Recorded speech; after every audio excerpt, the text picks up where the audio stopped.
조갑제 TV 시청자 여러분 안녕하십니까. 2026년 1월 13일 오전 10시 30분입니다. 오늘 윤석열 전 대통령에 대한 내란 우두머리 혐의 재판 결심 공판 최후 진술이 있습니다. 윤석열 전 대통령이 다른 건 몰라도 자신이 퍼뜨린 부정선거 음모론은 존재하지 않았다는 고백을 해야 할 것입니다. 그렇게 하지 않으면은 윤석열을 믿고 부정선거 음모론을 따르는 전 국민의 약 30%가 되는 사람들이 평생 한국 사회에 하나의 장애물로 존재하게 될 것입니다. 이것은 반민족적 범죄입니다. 돌이켜보면은 윤석열 당시 대통령이 2022년 여름 지방선거와 대통령 선거를 승리로 이끈 당대표 이준석을 몰아내지 않았더라면 오늘 그는 그 자리에 서지 않았을 것이라는 생각이 듭니다. 마르크스는 헤겔의 말을 인용을 해가지고 유명한 말을 남긴 게 있습니다.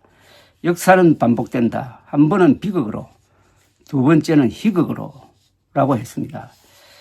1979년 5월 김영삼이 전당대회에서 신민당 총재로 당선되어 박정희 정권을 상대로 민주화 투쟁을 벌이자 박 정권은 여러 갈래로 파괴 공작을 합니다. 그해 9월 법원은 신민당원 3명이 제기한 총재단 직무정지 가처분 신청을 인용을 해가지고 김영삼 총재의 직무를 정지시킵니다.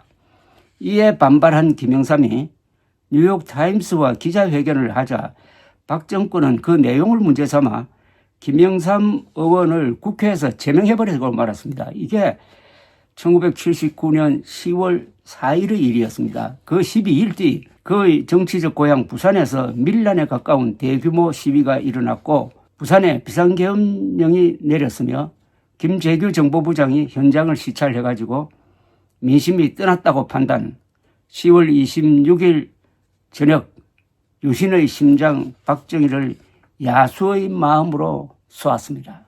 2022년 여름 국민의힘은 윤석열의 뜻을 받들어 대선과 지방선거를 승리로 이끈 이준석 대표를 징계해가지고 몰아냈습니다. 중도층과 청년층이 지지를 철회해가지고 윤석열 지지율은 반토막이 났습니다. 이 여론구조는 2024년 4월 총선까지 이어져서 참패를 불렀고 그 8개월 뒤 윤석열의 자폭계엄이 있었습니다. 마르크스의 표현을 빌어 이걸 비극이라고 칩시다. 2026년 1월 이재명 정권에 대하여 1979년 김영삼 같은 역할을 하는 이는 한동훈 전 국민의힘 대표일 것입니다. 대장동 항소 포기 사태 때는 단기 필마 조자용처럼 뛰면서 유효타를 날려 정권을 흔들었습니다. 민주당에서 그를 공격하다가 허위사실을 적시했다고 하여 한동훈이 반격하니 세 사람이 잇따라 사과문을 내기도 했습니다.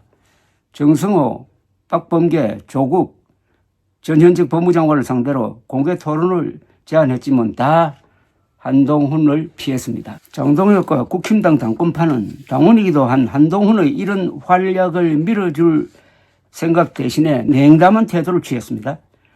론스타 소송에서 정부가 완성을 해가지고 국부 7조를 지켜냈을 때는 김민석 총리와 정성호 장관까지 나서가지고 성소의 주역 한동훈을 칭찬했는데 말입니다. 만약 그때 장동혁이 한동훈을 대책위원장으로 세워가지고 공세를 벌였다면은 여론을 크게 돌려놓아 지금쯤 특검이 실시 중일지 모릅니다. 한동훈이 외롭게 정권과 싸울 때 장동혁은 한동훈 징계 수순에 돌입을 했습니다.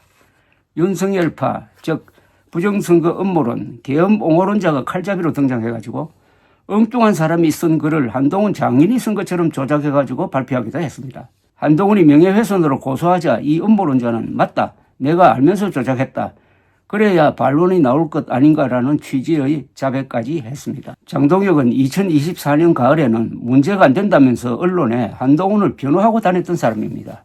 이 정도이면은 마르크스의 말대로 희극적 전개입니다.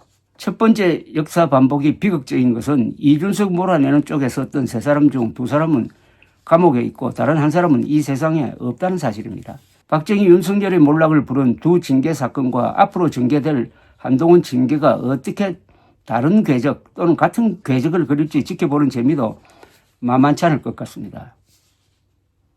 부하들이 수행한 성공적 징계에 박정희, 윤석열 대통령은 흐뭇하게 생각하였겠지만 그 순간이 바로 종말의 시작이었습니다. 장동혁이 한동훈 징계에 성공하면 윤석열파는 거급합니다. 만세를 부르겠지만 그 순간 또 다른 코미디의 명장면으로 남게 될 것입니다.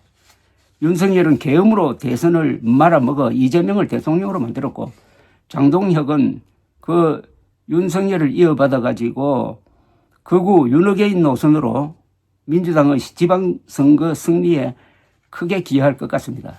두 사람은 정말 민주당의 비밀 선거운동은 아니었나 하는 생각도 드는 것입니다. 오늘 윤석열은 대역죄인으로서 사회와 영구적으로 격리되는 중형을 구형받을 예정입니다. 장동혁 거구파는 그 윤석열의 복수를 대행한답시고 한동훈을 몰아내려고 하는데 이게 일종의 윤석열에 대한 충성맹세가 아닌가 하는 생각까지 드는 겁니다. 그렇다면 국힘 안에서는 아직도 내란 사태가 계속 중이라는 이야기입니다. 윤석열 대리인과 대한민국 대리인 한동훈 사이의 싸움이라는 이야기죠. 역사는 반복됩니다.